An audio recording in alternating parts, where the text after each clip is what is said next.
जय श्री राम दोस्तों। आपका दिन शुभ और मंगलमय हो और इसी मंगल कामना के साथ आज पौत्रदा एकादशी व्रत की कथा पढ़ते हैं।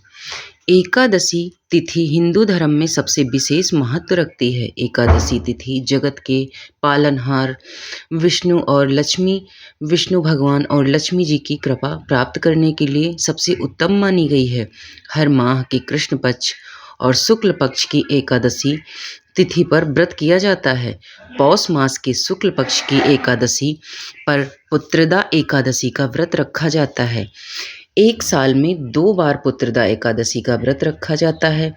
पौष माह में और श्रावण माह में यानी सावन माह में पुत्रदा एकादशी का व्रत रखा जाता है, यानी साल में 2 बार पुत्रदा एकादशी व्रत पड़ता है। अब पढ़ते हैं पौत्रदा एकादशी व्रत की कथा। प्राचीन समय में भद्रावती नगर में सुकेतु नाम का एक राजा राज्य करता था। सब कुछ होने के बाद भी वो दुखी रहता था क्योंकि उसकी कोई संतान नहीं थी। राजा की पत्नी का नाम सव्या था।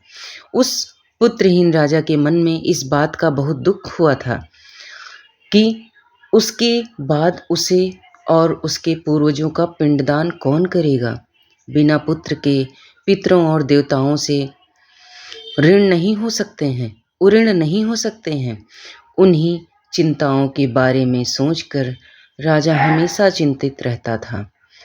इस चिंता के कारण एक दिन राजा इतना दुखी हो गया कि उसके मन में अपने शरीर को त्याग देने की इच्छा यानी आत्महत्या की इच्छा उत्पन्न हुई।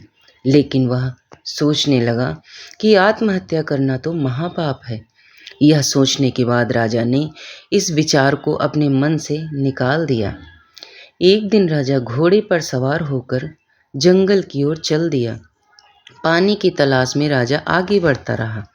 कुछ दूर जाने पर उसे एक नदी मिली। उस नदी के किनारे बैठे हुए ऋषियों को प्रणाम कर राजा उनके सामने बैठ गया। ऋषिवर बोले, हे राजन, हम तुमसे बहुत प्रसन्न हैं। तुम्हारे मन में जो इच्छा हो हमसे कहो, हम निश्चय ही उसका हल निकालेंगे। राजा ने प्रश्न किया, हे विप्रो, आप कौन हैं और यहाँ क्यों रह रहे हैं?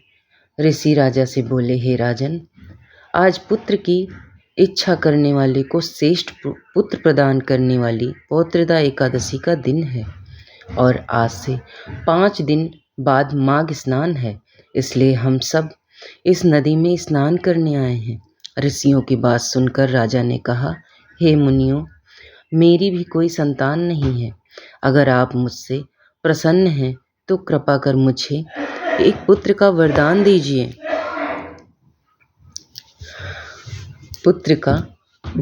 दीजिए।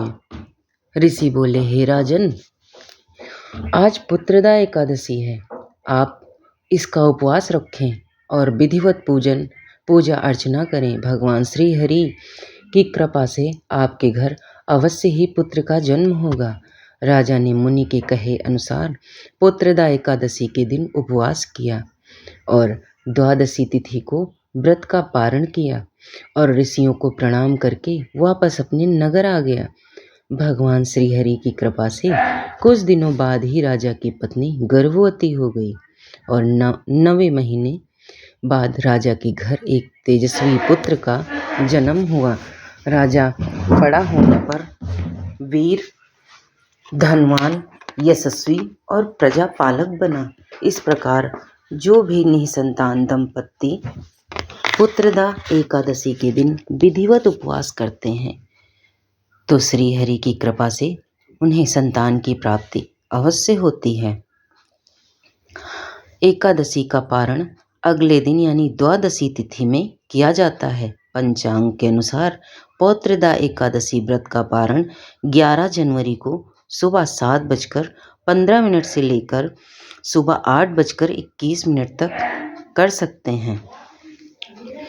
दोस्तों, अगर आपको पौत्रदा एकादशी की व्रत की कथा पसंद आई है तो इसे चैनल को सब्सक्राइब कर लीजिए। और वीडियो को शेयर कर दीजिए और लाइक भी कर दीजिए। और अगर आपको ऐसी ही कथाएँ सुनना अच्छा लगता है तो प्लीज़ दोस्तों चैनल को सब्सक्राइब ज़रूर कर लीजिए, ताकि कथा डालते ही सबसे पहले आपके पास पहुँचे। धन्यवाद दोस्तों।